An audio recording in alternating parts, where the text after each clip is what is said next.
बिस्मिल्लाहिर्रहमानिर्रहीम। नाज़रीन अस्सलाम वालेकुम। आप देख रहे हैं प्रोग्राम कश्मीर टुडे। मैं हूं यासिर रहमान। नाज़रीन, आज के प्रोग्राम के पहले मौजू में हम खिराज अक़ीदत पेश करेंगे उन शहदा को जिन्हें शहदाए कश्मीर कहा जाता है।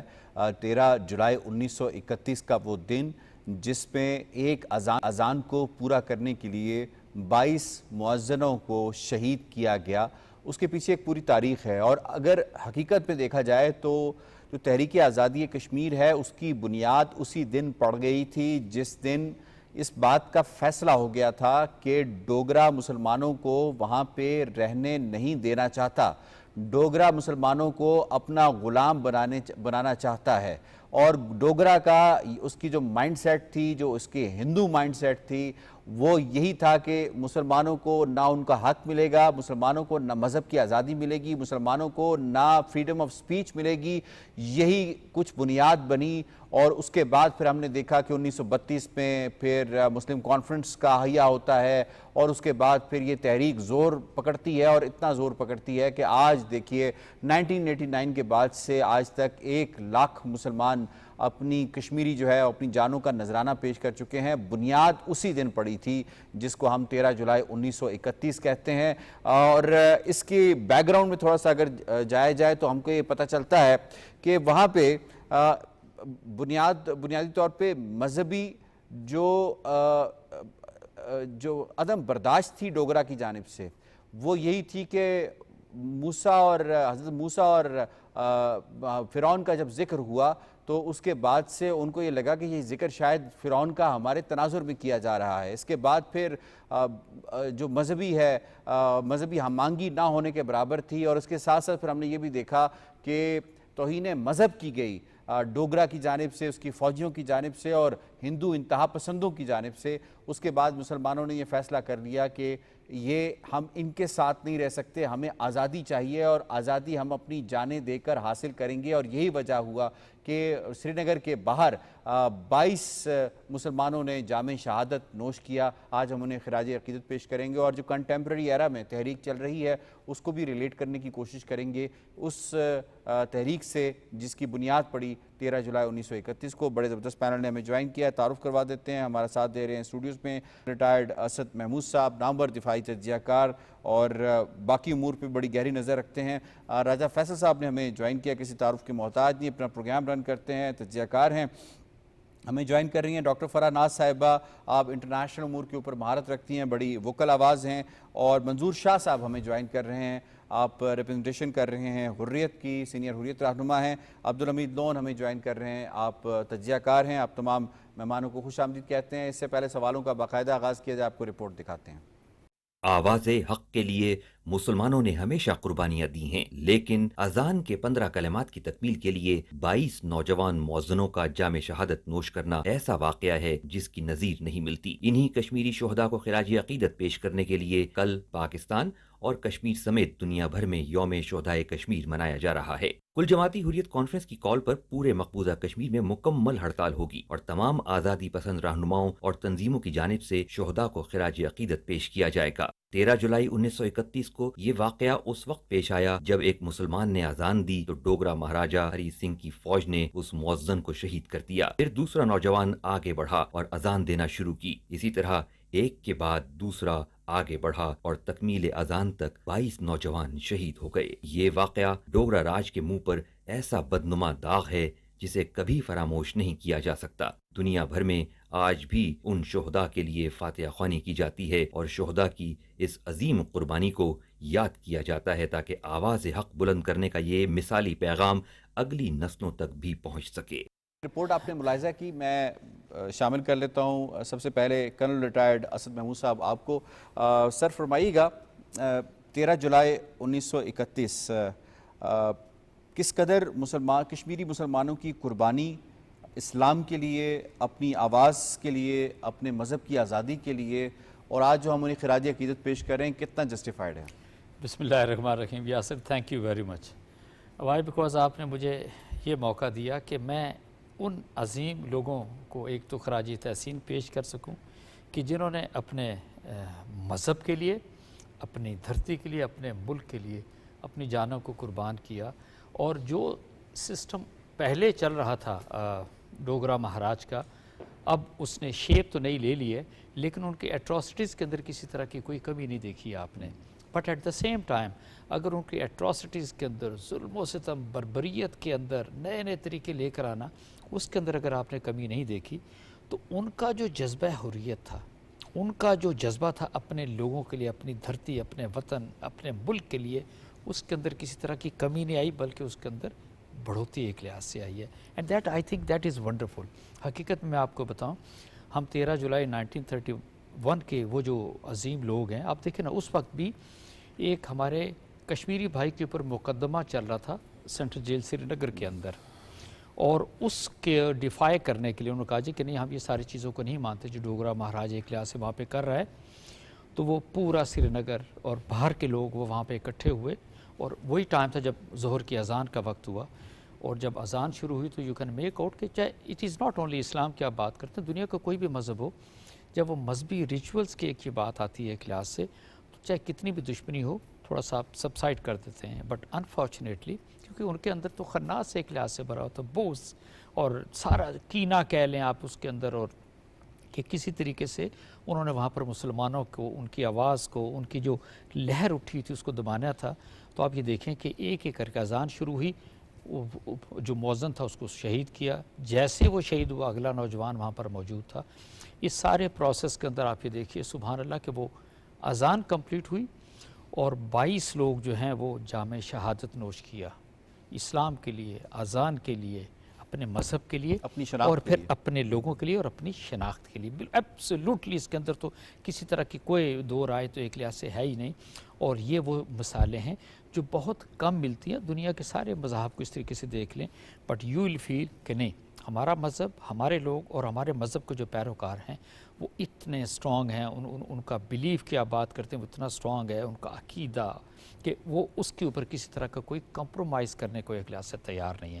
تو میں سمجھتا ہوں کہ یہ آج کا دن ہے کہ جہاں پہ ہم ان کو خراج عقیدت پیش کرتے ہیں, انہوں نے جس طریقے سے اللہ تعالیٰ ان کی مغفرت کرے, انہوں نے شہادت حاصل کی, وہ ڈیفینیٹلی اللہ ان کے بہت درجات بلند بھی کرے. لیکن ایک وہ چیز ایک چھوڑ کر گئے ہیں, وہ اپنی آنے والی نسلوں کو دیکھیں نا, آلموسٹ اس کو دیکھیں تو کوئی 94 ایئرز کا ابھی تک گیپ آ چکا ہے. اس 94 ایئرز کے اندر اس کا مطلب ہے کہ کم از کم 3 سے 4 نسلیں اس پروسیس کے اندر سے گزری ہیں. اور ایون میں کہتا ہوں کہ یہ جو نئی نوجوان نسل اس وقت جو وہاں پر موجود ہے انڈین اللیگل آکوپائڈ کشمیر کے اندر, تو ان کا جو جذبہ حریت ہے, ان کی جو محبت ہے اپنے مذہب کے ساتھ, اپنے لوگوں کے ساتھ اور پھر اپنی سرزمین کے ساتھ, وہ اتنی پختہ ہو چکی ہے کہ وہ کسی طرح بھی کمپرومائز کرنے کو تیار نہیں, کسی صورت کے اندر بھی وہ کمپرومائز کرنے کو تیار نہیں. 5 اگست 19 کے بعد جو کچھ ہے وہ بھی آپ نے سارے کا سارا دیکھ لیا. تو دیکھیں سچویشن تو اسی طریقے سے خراب ہے. وہاں اس وقت بھی 8 لاکھ سے زیادہ انڈین آرمی وہاں پر موجود ہے. واٹ فار سرٹلی کوئی سپریس دی ماسز, اور باقی سارا کچھ بھی انہوں نے کر کے دیکھ لیا.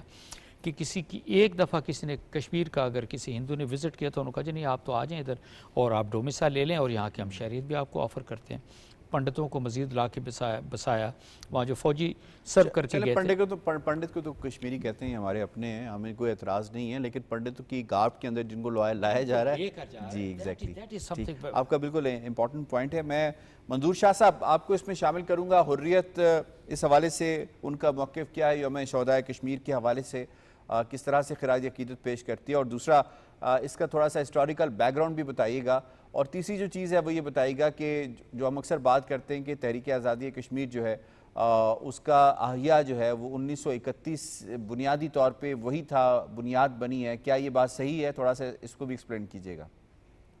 جی شکریہ عاشر صاحب. 1846 میں جب بین نامہ امرتسر کے نتیجے میں ڈوگرا مہاراجوں نے کشمیر پر قبضہ کر لیا, تو یہ تب بھی مسلم اکثریت کی ریاست تھی اور وہ خود اقلیتی نمائندے تھے, ہندو مذہب کے نمائندے تھے. 84 سال تک وہ مستقل کشمیریوں کو حقوق سے محروم کرتے رہے, ہندوتوا کو مسلط کرتے رہے اور ہماری مساجد کو مٹاتے رہے. آخرکار انہوں نے آخری حربہ جو ہمارا دین ہے اس پر حملہ کرنے کی کوشش کی. جموں میں انہوں نے قرآن شریف کی توہین کی, جس پر جمعہ کے موقع پر وہاں عبد القدیر خان نامی شخص نے تقریر کی, مسلمانوں کو آگاہ کیا, مسلمانوں کے جذبات برانگیختہ ہو گئے اس موقع پر, اور پھر اس عبد القدیر خان کی इन तकारीर के नतीजे में पूरी कश्मीरी कौम जाग उठी अपने मजहब और अपने मिल्लत और अपनी शनाख्त के दिफा के लिए। और जब ये महाराजा पर दबाव बढ़ता गया तमाम मसाजिद से और तमाम मजहबी रहनुमाओं और सियासी रहनुमाओं ने जब ये मौक़िफ़ इख्तियार किया कि दीन इस्लाम को बचाना है, हम मुस्लिम अक्सरियत की रियासत है, हिंदुत्वाई महाराजों का 84 साला राज जो है और वो मजालिम है वो नाकाबिल कबूल है, तो लिहाजा इस सिलसिले में अब्दुल कदीर खान को गिरफ्तार करके श्रीनगर सेंट्रल जेल में बंद कमरे में उसका मुकदमा चलाने की कोशिश की गई, चलाया गया। और उस एहतिजाज में लोग श्रीनगर सेंट्रल जेल के बाहर खड़े हो गए, एहतिजाज करते रहे। और दोपहर का वक्त हुआ, अजान शुरू हुई। अजान देते ही उन्होंने ये समझ लिया, महाराजा हरि सिंह ने ये समझ लिया कि यह अजान शायद हमारे खिलाफ है, हालांकि वो मुस्लिम कल्चर को जानते थे कि वो दोपहर की नमाज अदा करनी थी।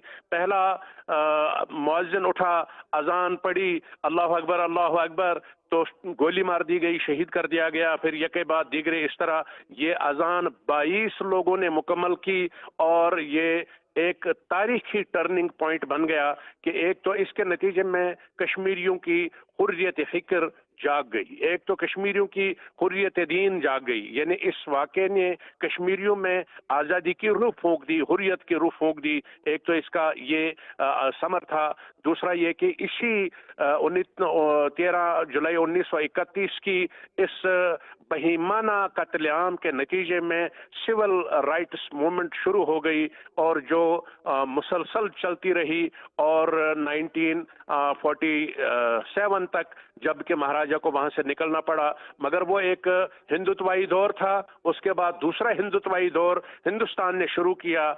महाराजा को निकालने के बाद उन्होंने अपना कब्जा दिल्ली से बराह रास्त किया। उन्होंने अक़वाम मुत्तहिदा की करारदादों को जो है वो रोंदा। उन्होंने दिल्ली से मकबूजा तो मंजूर शाह साहब, हम ये कह सकते हैं कि तहरीक की जो बुनियाद फराहम की उन 22 मुअज्जिनों की कुर्बानी ने की, जिन्होंने 13 जुलाई 1931 को इस्लाम की खातिर, कश्मीर की खातिर, कश्मीरियत की खातिर अपनी जान का नजराना पेश किया। न सिर्फ ये कि मशाल जलाई, ये राह दिखाई, बल्कि उन्होंने ये कश्मीरियों को इस तरह जगाया, पता चला कि कश्मीरी अब मुसलमान जो हैं, अक्सरियती मुसलमान जो आज तक भी अक्सरियती रियासत है, वो हिंदुस्तान के न भारत के राज में चल सकते हैं, न उनके 100 साला राज में वो अपने हुकूक पा सकते हैं। उसके लिए जदोजहद करनी पड़ेगी और वो कश्मीरी जदोजहद ताहाल करते रहे। अब 47 से लेकर आज तक फिर 90 साला दौर हो गया। 1931 से लेकर आज तक 94 साल हो गए कश्मीरी अपने हक के लिए, अपने दीन के लिए, अपनी हुर्रियत के लिए, अपनी आज़ादी के लिए कुर्बानियां देते आए हैं। और पिछले ही दिनों आपने देखा कि ये हम बुरहान वानी का भी दिन मनाया, वो भी इसी में आता है, इसी तनाजुर में आता है। अभी तो इसका एक और बड़ा रेफरेंस बन गया है कि मुहर्रम है, जो काम अपने दीन के लिए शुरू किया था हुसैन अलैहिस्सलाम ने, वो आज तक जारी है। और कश्मीरी अपनी इंशाअल्लाह और मुस्तान उसी तरह कामयाबी हासिल करेंगे जिस तरह बाकी अक़वाम ने आज़ादी हासिल की है। तो ये जो आपका सवाल है कि बाकायदा इसकी जड़ें वहाँ पैवस्ता हैं 1931 के वाक़यात से, वहीं से हुर्रियत की तहरीक शुरू हुई और आज तक जारी है। ठीक हो गया। डॉक्टर फरहाद नाज साहिबा, मैं आपको इसमें शामिल करूँगा। ये फरमाइएगा कि हिस्टोरिकल पर्सपेक्टिव बड़ी डिटेल के साथ मंजूर शाह साहब ने और असद महमूद साहब ने बयान किया। आज के इस तहरीक को अगर हम देखें तो किस कदर आज हमें वही डोगरा का निज़ाम नज़र आता है या उससे ज़्यादा जो कदगने हैं कश्मीरियों के ऊपर वो नज़र आती हैं, और जो रेजिस्ट कर रहे हैं कश्मीरी कितनी खूबसूरती के साथ वो ट्रिब्यूट पेश कर रहे हैं, खराज अकीदत पेश कर रहे हैं उन शोहदा को जिन्होंने बुनियाद रखी इस तहरीक की। बहुत शुक्रिया यासिर साहब। मेरे फेलो पैनलिस्ट ने बड़ी खूबसूरती से एक हिस्टोरिकल उसका पर्सपेक्टिव दिया। ये बहुत ज़रूरी था क्योंकि लोगों को पता होना चाहिए कि इसका कॉन्टेक्स्ट क्या है और किस वजह से ये दिन हम मना रहे हैं, और जो हुआ था it should be known to everyone. तो उस कॉन्टेक्स्ट का जब उस वक्त हुआ था और आज के दौर में मुझे कुछ ज़्यादा फ़र्क नहीं नज़र आ रहा है। हाँ, इंटेंसिटी बढ़ गई है। जिस तरीके से इन्होंने, मेरे फेलो पैनलिस्ट ने बहुत खूबसूरत एक मिसाल दी कि ये मुहर्रम का महीना है और मुहर्रम के महीने में जो हज़रत हुसैन ने किया वही हो रहा है। जिस तरीके से हुसैन अलैहिस्सलाम ने यजीद के हाथों बैत नहीं लिया, इसी तरीके से कश्मीरियों ने भी हिंदुस्तान की जो उन पे हुक्मरानी है उसको तस्लीम नहीं किया। अब हिंदुस्तान जो है बतौर इंडिया जो अभी हमारे सामने है, अब उस ये हकीकत को एक्सेप्ट करने से रहा है। उस वजह से इस हकीकत को रिजेक्ट करने के लिए वो जो कर सकता है वो कर रहा है, चाहे वो 370 आर्टिकल की रेवोकेशन हो, या हिंदुस्तान में जो कश्मीरी रह रहे हैं उनके साथ जुल्म और सितम हो, अक़लियतों के साथ जुल्म और सितम हो, या जो भी हो। So everything is going in the way it has been doing even in the past. चीज़ें बदली नहीं है, चाहे वो बाबरी मस्जिद हो, चाहे वो कश्मीरियों पे जुल्म और सितम हो, एवरीथिंग रिमेन्स द सेम। लेकिन इसको कैसे आगे लेके चलना है, I think more and more we talk about it, this is how we going to spread the word around the world, कि इन कश्मीरियों पे जो जुल्म और सितम है उसको आगे लेकर आना है, उसको बयान करना है, उनको बताना है। क्योंकि कश्मीर की जो बात है, उन पे जो जुल्म और सितम है, ना तो उसको इंटरनेशनल मीडिया कवर कर रहा है, ना तो लोकल मीडिया कवर कर रहा है। हम लोग मिलके बात करते हैं, पर इस बात को आगे लेके जाना है। How we can do it, we have to think about it, we need to engage media into it, the role of media needs to be highlighted on all those forums and fronts जहाँ पे वो इनके जो जुल्म और सितम हो उसको आगे लेके जा सके। And I must say Yasir साहब के अब शायद ये वो वक्त आ चुका है कि अब इंडिया जो कर रहा है कश्मीर में, इस बात को अगर हम इंटरनेशनल फ्रंट पे लेकर आएंगे तो बात सुनी जाएगी। इससे पहले बात नहीं सुनी जाती थी, और उसका एक मेजर फैक्टर यही था कि जो इंडिया का प्रोपेगेंडा और फेक मीडिया नैरेटिव था वो आगे बिक रहा था, तो उनका वो जो चूरन है वो अब बिकना बंद हो गया है। So we need to bring facts outside, factual based पे हम लोगों ने दुनिया को बताना है कि this is what is happening in the Kashmir of today, rather than कि जो इंडिया बता रहा है कि हम वहाँ पे समिट करेंगे, कॉन्फ्रेंस करेंगे, वहाँ पे होटलिंग बिजनेस हो रही है, वहाँ पे ट्रेड हो रही है, वहाँ ये सारा हो रहा है, टूरिज्म हो रही है। This is not what Kashmir is all about. Kashmir जो हिंदुस्तान वहाँ पे कर रहा है वो चीज़ आगे आनी चाहिए, वो चीज़ दुनिया को बतानी चाहिए, और वो भी कि कंटिन्यूएशन जैसे हिस्टोरिकल पर्सपेक्टिव है, this has to be at the heart of it. क्योंकि अगर जब तक हम हिस्टोरिकल पर्सपेक्टिव नहीं देंगे, किसी को समझ नहीं आएगी, उनको लगेगा शायद ये आजकल का इशू है। इट्स नॉट अबाउट इट, जो हुआ है हिस्ट्री में वो आज भी हो रहा है, लेकिन जो हिस्टोरिकल फैक्ट्स है वो तो किताबों तक आ गए हैं, लेकिन जो अब हो रहा है वो दुनिया के सामने नहीं आ रहा है। So I would say that the role of media is very important in all of this. The role of scholars and academics is very important in all of this. यही वो है लोग हैं जो आगे इस बात को लेके चलेंगे, and this is what we can do better for the Kashmiri people of today. बिल्कुल ठीक है, आपका पॉइंट आ गया। राजा फैसल साहब, मैं आपको इन्वॉल्व करूंगा। सर, 13 जुलाई 1931 को कश्मीरी नहीं भूले, और हिंदुस्तान अगर देखा जाए तो उसकी सोच भी नहीं बदली, वो उस हिंदू साम्राज्य सोच जिसे कह सकते हैं वो भी नहीं बदली। हाउ डू यू सी कि कश्मीरियों ने किस तरह इस सारे अरसे के अंदर कोप अप किया है, और आगे वे फॉरवर्ड कश्मीरियों के लिए किस तरह से आप देखते हैं इस कंटेम्प्रेरी एरा के अंदर जिसमें अपॉर्चुनिटीज़ और एवेन्यूज़ पैदा हो रहे हैं इंटरनेशनली कश्मीर इशू को इंटरनेशनलाइज करने के बाद? देखिए यासिर, ये जो वाक़या था मेरे ख़्याल में ये पाकिस्तान की तारीख़ के लिए भी सबसे ज़्यादा इम्पोर्टेंट वाक़या था। उसकी वजह ये है कि 1930 में ख्वाब देखा जाता है पाकिस्तान का, और कौन देखता है? एक कश्मीरी, और एक कश्मीरी हज़रत अल्लामा इकबाल रहमतुल्लाह अलैह वो ख्वाब देखते हैं, और उसका अमली मुज़ाहरा कि हम बाकी इंडिया से मुख्तलिफ हैं और हमें इस सब कॉन्टिनेंट में अपना मुल्क चाहिए जो कि कलमे की बुनियाद पे हो, क्योंकि हम डिफरेंट हैं, हम मुख्तलिफ हैं, हम इनके साथ नहीं रह सकते। उसका अमली मुज़ाहरा इस साने पे हुआ, जिसमें कि 22 लोगों ने अपनी जान दे के ये साबित किया कि ये पाकिस्तान है और कश्मीर पाकिस्तान, और कश्मीर हमेशा पाकिस्तान रहेगा। उस दिन से ही इन्होंने ये बुनियाद डाल दी थी। तो मेरे ख़्याल में इसकी ये बहुत ही ज़्यादा इम्पोर्टेंस है।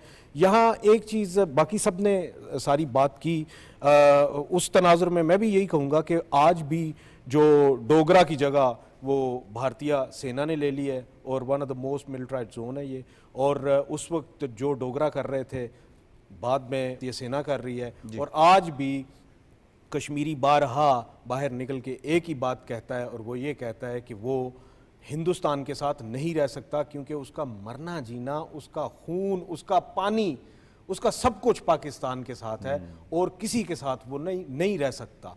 यहाँ जो एक रिकमेंडेशन है मेरी आपके प्रोग्राम के तवस्सुत से, वो ये है कि फ़िल्में तो बहुत बनती हैं, स्टोरीज़ भी बड़ी बड़ी आती हैं, क्या इस एक सच्चे वाक़े की कोई फ़िल्म नहीं बन सकती? क्या इस एक सच्चे वाक़े की हॉलीवुड लेवल की एक इंग्लिश जुबान में मूवी बननी चाहिए, जिसको कि क्योंकि ये एक सच्चा वाकया, एक सच्ची कहानी है, और इस सच्चे वाकये और एक और ये इस देखें सच्ची ये कहानी जो को- 22 मुसलमान थे, ये किसी को कोई हार्म नहीं पहुंचा रहे थे, इनके पास कोई असला नहीं था, इनके पास कोई तलवार नहीं थी, इनके पास कोई चाकू खंजर नहीं था, ये तो सिर्फ अपनी मजहबी अदायगी के लिए, अपनी अजान को पूरा करने के लिए मेंबर पे चढ़े, और उससे इतना खाइफ हो गया डोगरा साम्राज्य, उसने कहा कि ये तो हम मारे जाएंगे, अगर इन्होंने तो अजान मुकम्मल कर ली तो पता नहीं क्या हो जाएगा। हालांकि वो जानते थे मुसलमानों को। 40s से हम लोगों ने एक नारा लगाना शुरू किया जो था पाकिस्तान का मतलब क्या, ला इलाहा इल्लल्लाह।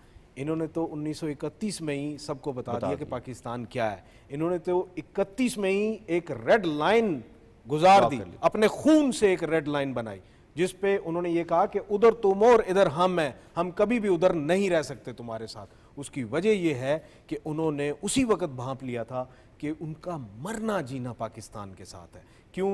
क्योंकि कश्मीरी था। हज़रत अल्लामा इकबाल रहमतुल्लाह अलैह, he was Kashmiri, he new कि उनका मरना जीना सब पाकिस्तान है, वो पाकिस्तान का हिस्सा है। और आज भारत जितनी मर्जी कोशिश कर ले, आज भी क्या बच्चे वहाँ पे, बच्चे छोटे छोटे बच्चे, स्कूलों के बच्चे वहाँ पे निकल के पाकिस्तान का झंडा नहीं लहराते। उसकी एक ही वजह है, वो ये है कि उनका ओढ़ना बिछोना पाकिस्तान, उनकी मोहब्बत पाकिस्तान, उनका रिश्ता पाकिस्तान, वह हिंदुस्तान से उनका क्या लेना देना।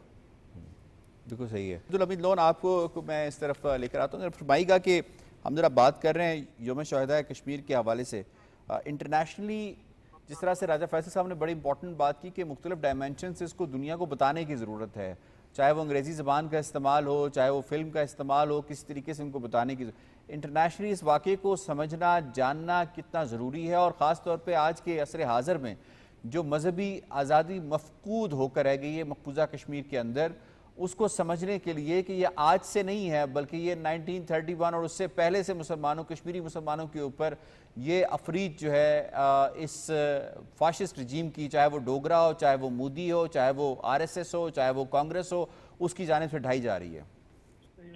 जी यासिर रहमान साहब शुक्रिया। 13 जुलाई 1931 का दिन जो है ये कश्मीर की तारीख में एक संग मील है, जब कश्मीरी इज्तिमाई तौर पे खड़े हुए एक जाबिर हुकूमत के खिलाफ, और उस दौरान एक शख्स के साथ उन्होंने यकजहती का इजहार किया जो डोगरा की कैद में था, अब्दुल कदीर, और अजान दी। इसमें कोई शक नहीं, बैन अवी बरादरी को वक्त आ गया है, उनको बताने की जरूरत है कि 1931 से जुल्म व जबर सह रहे हैं कश्मीरी। और जिस तरह से मेरे भाई ने बात की, वाकई इस पे एक जो है मूवी बननी चाहिए, और इंग्लिश में बननी चाहिए, या दुनिया भर में कश्मीर के हवाले से हम जहां अवेयरनेस पैदा करें और दुनिया को बताएं ये जुल्म जबर कई दहाइयों से हम सह रहे हैं, और जहां आज हिंदू साम्राज्य उसी राह पे गामजन है, कश्मीरियों का जोनोसाइड कर रहा है, कश्मीरियों का कत्ले आम कर रहा है। ये लम्हा फिक्रिया है बैनुल-अक़वामी बरादरी के लिए, लम्हा फिक्रिया है इंसानी हुकूक की तंजीमों के लिए, खासकर यूनाइटेड नेशंस के लिए, जहाँ हमारी करारदादें भी मौजूद हैं, जो जामिन भी है हमारी तहरीक आज़ादी का। तो हम कश्मीरियों की तरफ कभी तवज्जो नहीं दी गई है। कश्मीरियों को आरएसएस के चुंगल से छुड़ाने के लिए कोई हिकमत अमली दुनिया ने नहीं अपनाई है। तो बहरहाल आज जहाँ उनको हम याद कर रहे हैं इस तजदीद अहद के साथ कि आपका मिशन जो है उसको जारी व सारी रखा जाएगा। कश्मीरी किसी भी सूरत अपने हक आज़ादी पे कम्प्रोमाइज नहीं करने वाले। आज हम शहीद बुरहान वानी को भी याद कर रहे हैं, आज हम उस करारदाद को भी याद दिला रहे हैं, पूरी दुनिया को बता रहे हैं, उसके साथ भारत को भी, कि हमारे जो रिश्ते हैं वो पाकिस्तान के साथ है, हमारा जो ताल्लुक है वो खुदादारी मुमलिकत पाकिस्तान के साथ है, वो कायद-ए-आज़म के पाकिस्तान के साथ है। और ये नजरिए की जंग है, इस नजरिए की जंग में लाखों लोगों ने कुर्बानियां दी है, और जब तक हमें मुकम्मल आज़ादी मिल जाती है हम इसी तरह से कुर्बानियां देते रहेंगे। अच्छा मंजूर शाह साहब, जो आज मजहबी आज़ादी का हाल है मकबूजा कश्मीर के अंदर, गाय का मिसबा हो नहीं सकता, जामिया मस्जिद उसे मुकफ़िल कर दिया गया है, ईदगाह नमाज ईद नमाज जुमा के इज्तिमात हो नहीं सकते, मुहर्रम के जुलूस निकालने पर मुकम्मल तौर पर पाबंदी है, और रमज़ान के अंदर भी अगर आप देखें तो मजहबी इबादत जो हैं उस तरह से की नहीं जा सकती। तो आज कोई ख़ास मुख्तलिफ तो नहीं है 1931 से जो कुछ 1931 में हो रहा था। बहुत शुक्रिया। उस वक्त हिंदू था, मजालिम ढा रहा था, हमारे तमाम इंसानी बुनियादी हुकूक छीन रहा था, और एक गाय को ज़बह करने के सिलसिले में उन्होंने ज़ैना कदल में एक फांसी घाट बनाया था, और वहां कहते थे कि इन्होंने हत्या कर दी है, हत्या कर दी है गाय की, और फिर उस हत्या के नतीजे में वो मुसलमानों को उस फांसी घाट पर लटकाते थे। और आज भी वो सिलसिला जारी है। जामा मस्जिद बंद होती है, ईदगाह बंद है, वो अपनी अमरनाथ यात्रा करते हैं, और उसमें लाखों लोग आकर कश्मीर की पोल्यूशन करते हैं, कश्मीर के वाटर्स को, कश्मीर के लिए जो है वो हमारी वहाँ डायनेमिक्स है एटमॉस्फेरिक, उनको तब्दील करते हैं। मगर हम उस पर कश्मीरी उस पर एतराज नहीं करते। मगर ये आज हमें नमाज पढ़ने नहीं देते। अब तो इन्होंने वक्फ बिल कश्मीरियों के जायदादों को और कश्मीरियों की मसाजिद और मदारिस को हथियाने के लिए पूरे हिंदुस्तान में भी लागू कर दिया, कश्मीर में भी लागू कर दिया। अब फर्क तो कुछ भी नहीं है। उस वक्त चलो वो थोड़ा थोड़ा करके लोगों को मार रहे थे, कम करते तादाद, आज तो वो बल्क में लोगों को मार रहे हैं। सिर्फ पिछले जो है 32 साल में हमारे 96,000 से ज्यादा लोगों की उन्होंने जानें ली हैं, सिर्फ इस बुनियाद पर कि वो कहते हैं हम अपने मजहब के साथ रहना चाहते हैं, अपने मजहब पर हम कहते हैं कि हम हमारा अल्लाह है, सुम्मा इस्तकामू, इस पर हम इस्तकामत रखना चाहते हैं, और इस बुनियाद पर उनको मारा जाता है। क्या दुनिया में मजहबी बुनियाद पर किसी को आज के जमहूरी 21वीं सदी में जमहूरी दौर में मारा जाता है? मगर कश्मीर में मारा जाता है। कश्मीर में कुछ भी नहीं बदला। जिस जुल्म की इब्तिदा 1846 से लेकर 1931 तक जारी रही, वही आज 1931 से लेकर आज तक 94 ईयर्स में जारी है। पूरा एक सिलसिला है, एक साइकिल है मजालिम का, हिंदुत्व मजालिम का। और कौन मारता है, कौन टारगेट है? पूरे कश्मीर में सिर्फ मुसलमान। आज तक कोई हिंदू नहीं मरा, आज तक किसी को कुछ भी नहीं हुआ। वहाँ किसी भी अकलियती न सिखों में न बौद्धों में कुछ भी नहीं हुआ। अगर किसी जगह उन्होंने मारा भी तो वो साजिश करके उन्होंने छठी सिंहपुरा में सिखों को मारा, उन्होंने ही मारा, मुसलमानों ने नहीं मारा। उन्होंने निकाला पंडितों को, और मुसलमानों ने उनको कहा कि आ जाओ, आप हमारे हमसाए हैं, हमारे में से हैं, आ जाओ। आप यहाँ से अभी 1.5 लाख गए थे 90 में, अब आप दावा कर रहे हैं हम 7.5 लाख हो गए हैं। आप किस तरह ये जनाते हैं? मकबूजा कश्मीर में तो आबादी का तनासब इस तेजी से नहीं बढ़ रहा जिस तेजी से आप बढ़ा रहे हैं। इसके बावजूद कश्मीरी कहते हैं कि ठीक है पंडित लोग आ जाए, और हमारी हर किस्म की मजहबी आज़ादी सलब है, दीनी आज़ादी सलब है, सियासी आज़ादी सलब है, इजहार राय नहीं हो सकता, हम कोई तनकीद नहीं कर सकते। हालांकि क्रिटिक्स तो हर दौर में अलाउड होते हैं बेहतरी के लिए, प्योरिफिकेशन के लिए एंड रेक्टिफिकेशन के लिए। कश्मीरी है no right today and in the era of the Moditva Hindutva regime and RSS. ठीक, आपका पॉइंट आ गया जी। मुझे प्रोग्राम के दूसरे मौजू की जानिब बढ़ना है। दूसरे मौजू पे हम बात करेंगे। हिंदुस्तान का मसला पानी के हवाले से सिर्फ पाकिस्तान के साथ नहीं है, अब तमाम तर पड़ोसियों में इस हवाले से हिंदुस्तान बहुत खुद कफ़ील है। वो तमाम पड़ोसियों के साथ कोई ना कोई मसला ऐसा बना के रखता है जिसकी वजह से वो ये साबित करने की कोशिश करे कि वो एक अच्छा नेबर नहीं है, एक अच्छा पड़ोसी नहीं है, और उसके मकासद जो हैं वो उन पुरम बकाए बाहमी के नहीं हैं, बल्कि वो उन तमाम पड़ोसी ममालिक पर कब्ज़ा करने के हैं, जिसे अखंड भारत उमूमी तौर पर कहा जाता है। यही वजह है कि अगर हम देखते हैं तो बांग्लादेश के साथ जो पानी का मामला है, वो उनका एक 1996 में एक एग्रीमेंट हुआ, वो अब 2026 में ख़त्म होने वाला है, और 2026 में उन्होंने बांग्लादेश को ये धमकी दे दी है कि अब ये एग्रीमेंट हम रिन्यू नहीं करेंगे। मतलब बांग्लादेश में अब बदहाली का सिलसिला जो है वो उसकी बुनियाद हिंदुस्तान रखने वाला है। इसी तरीके से पाकिस्तान के साथ देखें तो सिंध ताश मुआहदे के हवाले से गीदड़ भपकियाँ कसी हैं, लेकिन हमारा एग्रीमेंट क्योंकि वो टाइम बाउंड नहीं है, हमारा एग्रीमेंट जब तक दोनों इसके ऊपर मुत्तफ़िक नहीं होंगे उस वक्त तक ये मामला आगे नहीं बढ़ सकता, तो इसलिए वी आर सेफ़। लेकिन उसके साथ साथ पाकिस्तान ने भी इसको एक्ट ऑफ वार कह दिया। अगर आपने पानी के साथ छेड़छाड़ की तो फिर उसकी जवाब में जो कुछ आपको मिल सकता है वो मिलेगा। तो तीसरा मामला है वो श्रीलंका के साथ है। अब चाइना के साथ भी इनका मामला है, लेकिन चाइना ने भी उनको आंखें दिखा दी, उनको बता दिया कि अगर तुम किसी और तरफ जाते हो अपर राइपेरियन होते हुए तो तुम्हारा अपर राइपेरियन हम हैं, फिर जो हम तुम्हारे साथ करेंगे वो भी तुम देख लोगे। लेकिन इसके साथ साथ श्रीलंका के साथ भी मामला है। एक आइलैंड एक ऐसा मुल्क है जो एग्रीमेंट करता है, और agreement basically state to state होता है, मुल्कों के दरमियान होता है, लेकिन यहाँ पे पार्टियाँ एग्रीमेंट करती हैं। ये आप ज़रा अंदाज़ा लगा लें इस मुल्क की क्रेडिबिलिटी क्या है। تو یہ ایک ایسا ملک جو کہ 1980s 70s کے اندر ایگریمنٹ کر کے ایک آئی لینڈ جو ہے وہ سری لنکا کے حوالے کر دیتا ہے، کچاتیبو آئی لینڈ اس کو کہتے ہیں، اور نریندر مودی واپس آ کے اس کو کلیم کرنے کی کوشش کرتا ہے اور وہاں پہ یہ ڈاکے مارتے ہیں، چوریاں کرتے ہیں۔ تو سب سے پہلے تو آپ کو ذرا پاکستان کا پرسپیکٹیو دکھاتے ہیں، آج سے نہیں، یہ 1950 سے پاکستان کے پانیوں پہ قبضہ کرنے کی کوشش کر رہے ہیں۔ تو حسین شہید سہروردی مرحوم جو کہ پاکستان کے ایکس پرائم منسٹر رہے، انہوں نے 1957 میں کیا کہا ذرا آپ کو سنا دیتے ہیں۔ It is building a dam today, and it is threatening to cut off the waters of the three rivers for the purpose of irrigating some of its lands. Now, if it does so without replacement, it is obvious that we shall be starved out, and people will die of thirst. Under those circumstances, I hope that contingency will never arise. You can well realize that rather than die in that manner, people will die fighting. ہم بھوک سے مرنے کے بجائے لڑ کر مریں گے، یہ اس وقت بھی کہا تھا اور آج بھی ہم یہ بات کرتے ہیں۔ مودی اس ایگریمنٹ کے بارے میں کیا کہتا ہے اور on the floor of the house کیا کہتا ہے، اس سے آپ اندازہ لگا سکتے ہیں کہ کتنا ان کی کریڈیبلٹی کہاں پہ کھڑی ہے۔ ذرا سنائیں جی کیا کہتا ہے۔ کچاتیبو ہے کیا؟ کس نے کیا؟ تمل ناڈو سے آگے سری لنکا کے پہلے ایک ٹاپو کس نے کسی دوسرے دیش کو دے دیا تھا؟ کب دیا تھا؟ کہاں گئی تھی؟ کیا یہ بھارت ماتا نہیں تھی وہاں؟ کیا وہ ماں بھارتی کا انگ نہیں تھا؟ اور اس کو بھی آپ نے توڑا۔ اور کون تھا اس سمے؟ شریمتی اندرا گاندھی کے نیترتو میں ہوا تھا۔ کچاتیبو کے جو رہائشی ہیں، وہاں کے لوگ ہیں، ان پہ کس طرح سے ہندوستان کے لوگ وہاں پہ جا کے ڈاکے مارتے ہیں، ذرا آپ کو وہاں کے لوگوں کے تاثرات سنا دیتے ہیں۔ The Indian trawlers come, our income has been affected. The income that should come to us, the fish we should be catching, is being taken away by the Indian trawlers. Taking from the neighbor's house is stealing.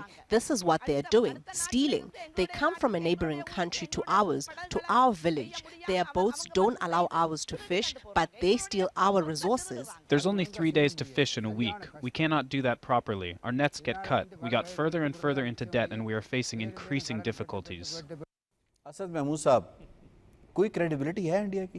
Absolutely not. حقیقت میں آپ سے بتاؤں، it's very unfortunate. دیکھیں، سب سے پہلے تو اگر ہم دیکھیں کہ نریندر مودی، ٹھیک ہے، ایک انفارچونیٹلی پوری دنیا کا بھی جائزہ لیں، جب چھوٹے طرح کے لوگ ہوتے ہیں اور ان کو کسی بڑی کرسی پہ بٹھا دیا جاتا ہے نا، دین ڈونٹ ایکسپیکٹ کہ ان سے کوئی بہتری کی توقع، کچھ سینٹی کی بات ہو سکتی ہے، کوئی تحمل کی، رواداری کی، آوٹ سے جی کے نیبرہڈ کے اندر بہتر طریقے سے فرگیٹ اباؤٹ اٹ۔ مطلب یہ آپ سوچیں نا، ہی از اے ہارڈ کور کرمنل جو کہ آج 13واں 14واں سال ہے کہ that he is the premier of India. Gujarat سب کو بھولا تو نہیں ہے، وہ 2000 لوگ جو اس نے گجرات کے اندر جلائے، کیا وہ بھول گئے سارے لوگ؟ No not at all, he is an international terrorist, اور پھر چھوٹے دماغ کا بھونڈا آدمی ہے حقیقت میں آپ سے بتاؤں۔ اینڈ نیچرلی جب آپ اس کو اس لیول پہ لے کے چلے جائیں گے، اب جیسے آپ نے یہ سری لنکا کے ساتھ آپ نے بتایا اور ہم نے سنا بھی آپ نے جس طریقے سے ساری چیزیں بتائی ہیں، آپ صرف یہ دیکھیں کہ یہ بیسیکلی تامل ناڈو کے اندر جو الیکشنیرنگ مہم تھی اس کو انہوں نے پڑوس کے ساتھ ایک قضیہ کھڑا کر دیا، باقی دیر از نتھنگ۔ اور آپ یہ سوچیں کہ یہ کس کے درمیان ایگریمنٹ ہوا تھا؟ یہ بندرا نائکے جو سری لنکا کی پرائم منسٹر تھیں اور پھر Indian prime minister Indira Gandhi, she was the one, کہ ان دونوں کے بیچ میں یہ ایگریمنٹ ہوا تھا۔ بیسیکلی تو اسٹیٹ کے درمیان ہوا، اسٹیٹ کے درمیان ہوا۔ اچھا اگلی دیکھیں، اس کے پیچھے آپ صرف یہ دیکھیں کتنا کام ہوا ہوگا، کتنی ڈپلومیسی چلی ہوگی، کتنا ورکنگ ہوئی ہوگی، اور آپ یہ بھی آپ دیکھیں کہ جب یہ ایگریمنٹ اس کے اندر ہوا تھا تو اس کا جو ٹلٹ تھا it was in the favour of India and not in favour of basically Sri Lanka. اچھا پھر آگے دیکھیں، ہوا یہ کہ یہاں فشنگ ہوتی تھی، سری لنکا والے وہی پرانے سٹائل سے آ کے فشنگ کرتے تھے، انڈیا والوں نے اپنے لوگوں کو ٹرالر دے دیے۔ مین وائل ہوا یہ کہ وہاں پر تو آلموسٹ کو 30 سال جو ہے وہ سول وار شروع ہو گئی، اور اس سول وار کے پیچھے کون تھا؟ یہی انڈیا تھا۔ تو اب جب وہ فشر وہاں پر آئے اور انہوں نے فشنگ شروع کی تو آگے ان کو یہ سلسلہ نظر آیا۔ پھر اس کے بعد نیچرلی اب اس آپ اپنے دام میں سیاد آ گیا، اس کے چکر میں تو راجیو گاندھی کو اڑا دیا گیا، ایسا ہو گیا تھا۔ اب آگے دیکھیں کہ یہ جس طرح کے قضیے اٹھا رہے ہیں، اٹ از ناٹ، بالکل آپ نے ٹھیک ہے، it's not only Sri Lanka کی بات کریں، نیپال کی، بھوٹان کی، बांग्लादेश की रिसेंटली अगर पाकिस्तान की बात करते हैं, चीन के साथ भी पानी का मसला चीन के साथ भी पानी का, बट आपने बड़ा अच्छी बात की कि जी जो अपर रेवराइन है, ये पूरी दुनिया का कानून है कि जो अपर रेवराइन है वो किसी सूरत के अंदर जो लो रेवराइन में आते हैं उनका पानी नहीं रोका जा सकता, नहीं रोक सकते। तो आपने बिल्कुल ठीक कहा। जहाँ तक तो पाकिस्तान का ताल्लुक है, पाकिस्तान ने जिस तरह के एग्रीमेंट किए हुए हैं, मतलब उनकी गारंटर कौन है, उनको बेसिकली तो वर्ल्ड बैंक एक लिहाज से आता है चीज़ें। तो ये तो हो नहीं सकता कि आप कहें जी किसको आप अनडू कर दें, लाइक जैसे बांग्लादेश की बात करते हैं कि 2026 के अंदर उनका एग्रीमेंट ख़त्म हो रहा है और बांग्लादेश के साथ उनके बेतहाशा इशूज़ हैं। आप पानी की बात करते हैं, स्टेट टेररिज्म की बात करते हैं, इसके बाद वहाँ पर बॉर्डर क्रॉसिंग की बात करते हैं, उनके मामलात के अंदर एक लिहाज से आना। तो इंडिया आप ये कह सकते हैं कि ये एक टेररिस्ट हब ऑफ एक्टिविटीज़ है। एक्चुअली ये स्टेट है, ये ऐसा मुल्क है कि इसको क्रिमिनल्स रूल कर रहे हैं और ये पूरे अपने जो पड़ोसी हैं, इस इज़ वेरी अनफॉर्चुनेट कि ऐसा शरपसंद, ऐसा जिसको कहते हैं दहशतगर्द पड़ोसी हो। इट्स नॉट ओनली पाकिस्तान, ये सारे के सारे इसके जो पास पड़ोस के ममालिक हैं, ये सारे के सारे सफ़र कर रहे हैं। राजा फैसल साहब को भी इन्वॉल्व करते हैं। राजा साहब, आपकी बड़ी गहरी नज़र इस हवाले से होती है, ये जो भी मामला कचतीबू का आया है, इससे पहले फिर वो बांग्लादेश के हवाले से भी कुछ 2-3 हफ्ते पहले ये मामला गर्म हो गया है कि 2026 में हम ये सारा मामला ख़त्म कर देंगे। इससे हमें क्या पता चलता है कि हिंदुस्तान के मकासद क्या हैं, ये क्या चाहता है और ये किसी मुल्क के साथ भी इसके नॉर्मल रिलेशनशिप हैं? नेवर, कभी भी नहीं हो सकते। उसकी वजह यह है कि एबनॉर्मल बंदा जो है वो प्रीमियर है। जब तक मोदी और आरएसएस आइडियोलॉजी से ड्रिवन बीजेपी की गवर्नमेंट इंडिया में आपको नज़र आएगी, ये सब के सब जो छोटे ममालिक हैं इनके इर्द गिर्द, वो इसी तरीके से ही जो इनकी बुलिंग है उसको सहते हुए नज़र आएंगे। अभी आपने देख लिया, उन्होंने कहा कि ये चोर हैं, ये चोर हैं, और एक छोटा सा जजीरा है जहाँ पे कि एक छोटी सी आबादी है, वो अपना रहन सहन, वो अपना जो खाना पीना है, उनका सारे का सारा दारोमदार समंदर के साथ है, और ये इनके बहरी कज़ाक जो हैं ये वहाँ पे जाके खड़े हो गए हैं। एक ही बात की जा सकती है कि आज का भारत जो है वो चोर है। और इससे पहले ओबियसली जब आप कश्मीर में बात करें तो इनकी मिलिट्री को सीधा सीधा कहा जाता है कि ये कातिल हैं, ये क्रिमिनल्स हैं। और अगर बात की जाए सेंटर की, दिल्ली में बैठी हुई गवर्नमेंट की, तो उसमें तो प्राइम मिनिस्टर जो है उसको बुचर ऑफ गुजरात कहा गया था। आप बात करें बाकी सारे ममालिक की जो इनके इर्द गिर्द बसते हैं, कोई भी इनसे खुश नहीं है। उसकी वजह ये है कि इनको ये लगता है कि हम बड़े हैं तो सब हमारी इज़्ज़त करें, अगर कोई इज़्ज़त नहीं करेगा तो हम डंडा उठा लेंगे। जब ये जाते हैं म्यांमार की तरफ, सर्जिकल स्ट्राइक इनको कहीं से टर्म मिल गई थी, उसका इन्होंने इतना इस्तेमाल किया कि अब पाकिस्तान से 2 दफ़ा मार खा के, तो अब मेरे ख्याल में जंग की तरफ जाने से ये हज़ार बार पहले सोचेंगे। जाते हैं म्यांमार में, उनके ख़िलाफ़ करते हैं, वो बेचारे गरीब लोग हैं, वो बेचारे माड़े लोग हैं, उन्होंने कुछ नहीं किया। फिर बांग्लादेश की तरफ गए, बांग्लादेश जिस हद तक जवाब दे सकता था दिया। जब बात आती है नेपाल की सारी ट्रेड जो है वो इनके थ्रू जाती है, और वहाँ पे जो कुछ स्मगलिंग के तनाजुर में, और वहाँ पे जो कुछ उनकी इकॉनमी का दम घुटता है इससे, वो सब का सब पूरी दुनिया को पता है। लेकिन यह है कि वो दलेर लोग हैं, वो आगे से इनको आंखें दिखाते हैं और किसी दिन इनको चपेड़े भी मारेंगे। लेकिन अब तो सारे मुल्क की आंखें दिखाना शुरू, अब सब के सब मुल्क ओपनली ये कहते हैं कि हमें छोटा देख के एक वो भारत जो कि बहुत एम्पावर्ड है, वो कहते हैं ना, with great power comes the great responsibility. इनके यहाँ रिस्पॉन्सिबिलिटी नहीं है, ग्रेट पावर होगी भी नहीं है। ग्रेट पावर ये होगी, बहुत बड़ी इनकी आबादी है, बहुत बड़ा इनका रकबा है, लेकिन दिल बहुत छोटा है। दिल बहुत छोटा है। इनके इर्द गिर्द बसने वाले ममालिक के रकबे बेशक कम होंगे, आबादी बेशक कम होंगी, लेकिन उनके दिल बहुत बड़े हैं। सही है। इनको थोड़ी सी एहतियात करनी चाहिए। अभी तो सिर्फ पाकिस्तान ने मारा है, अगर सब ने मिलके मारा तो इंडिया के टोटे पाश हो जाएगा। सही है। डॉक्टर फराह नाज साहिबा, जरा फरमाइएगा, इंटरनेशनल कॉन्टेक्स्ट में इसको समझने की हम कोशिश करते हैं कि इवन यहाँ तक मामला है कि बांग्लादेश का पानी लेकर वहीं पे बिजली बना के 1000 मेगावाट बांग्लादेश को ही बेच देते हैं। कोई ऐसा मुल्क है दुनिया में जिसने इस तरह की एग्जाम्पल सेट की हो अपने पड़ोसियों के साथ, जो इस तरह का रवैया रखा हो अपने पड़ोसियों के साथ? देखिए, एक बात होती है, एक शर्म होती है, एक हया होती है, जो हिंदुस्तान में और अंडर मोदी बिल्कुल पाई नहीं जाती है। और एक मेरे जो पैनलिस्ट बता रहे थे कि चोर और ये सारी चीज़ें, तो एक हिंदुस्तान अंडर मोदी एक चौधरी बनने की कोशिश तो करता है रीजन में, लेकिन चौधरी बनने के लिए आपका ज़र्फ बहुत बड़ा होना चाहिए। तो ज़र्फ तो उसका है नहीं। ज़र्फ की तो मिसालें हमारे सामने है, तो कहीं से तो पानी चुरा के उसको इस्तेमाल कर मछलियों के, उनकी लाइक द फिशरमैन उनके साथ प्रॉब्लम्स कर, उनके लिए प्रॉब्लम क्रिएट कर रहा है। सेकेंडली जो बांग्लादेश की आप एग्जांपल दे रहा है कि वहाँ का पानी इस्तेमाल करके उससे बिजली बना के उसी पे बेच रहा है। So like these are all very cheap kind of examples. और जो ये करना चाह रहे हैं, दुनिया को बता रहा है कि मैं रूल बेस्ड इंटरनेशनल ऑर्डर पे काम कर रहा हूँ, ये है इसका रूल बेस्ड इंटरनेशनल ऑर्डर। ये कौन से प्रिंसिपल्स है इनके, वो तो दुनिया के सामने आने चाहिए। जो शायद दुनिया उससे नाला है, उन्हें पता नहीं है कि हिंदुस्तान के जो रूल बेस्ड ऑर्डर है उसकी डेफिनेशंस कुछ और है, जो शायद इंटरनेशनल डेफिनेशंस के साथ मीट नहीं करता है। अनफॉर्चुनेटली मोदी जो बताता है इंटरनेशनल फोरम पे और जो उसके अमाल है, there is a discrepancy between the two of them. So I think this is really high time कि जिस तरीके से छोटे छोटे ममालिक भी उसका गला पकड़ रहे हैं, उसे कह रहे हैं कि तुम चोर हो, हमारा पानी चुरा रहे हो, हमारे हक पे डाका डाल रहे हो, तुम डाकू हो। तो कातिल, बुचर, कसाई, ये सारे काम तो, नाम तो इसके लिए थे, ये सारे अच्छा काम तो डॉक्टर इसने फरहान किए नाज हुए साहबा, थे। पहले तो इनको काफ़ी फ्री लंचेस मिला करते थे सिर्फ अपनी इकोनॉमिक एक कंसिड्रेशन की तरफ से, और अक्सर ये बात कही जाती थी हाँ गलत तो कर रहा है, लेकिन क्योंकि बड़ा मुल्क है, क्योंकि इकॉनमी इसकी बड़ी है, तो बाकी ममालिक का ताल्लुक है, इसलिए बाकी ममालिक खामोश हैं। लेकिन जब से बुनियाद महसूस हुआ है, इसको मुंह की खानी पड़ी है, लगता है ऐसे कि अब फ्री लंचेस इंडिया को नहीं मिल रहे, तो इसका कितना असर पड़ा होगा उन कमज़ोर पड़ोसी ममालिक के ऊपर जिनके बारे में हिंदुस्तान ये ख्याल करता था क्योंकि ये कमज़ोर हैं इसलिए कुछ नहीं कर सकते, तो जिस तरह चाहे इनकी गर्दन हम दबोच सकते हैं। देखिए, एक बात होती है कमजोरी की। इसने एक यूटोपिया बनाया हुआ था कि ये यहाँ को चौधरी है, ये बदमाश है, ये जो करना चाहता है ये करेगा, कोई पूछने वाला नहीं है। लेकिन जिस तरीके से पाकिस्तान ने इसका गिरेबान पकड़ा थ्रू बुनियानुल मरसूल, इसको लग पता गया। और ना सिर्फ इसको लग पता गया, बाकी जो छोटे रीजनल कंट्रीज है उनको भी पता लग गया कि नहीं, ये इतना भी बड़ा बदमाश नहीं बना अभी कि ये हम सब के जो राइट्स है उनको पामाल कर सकता है।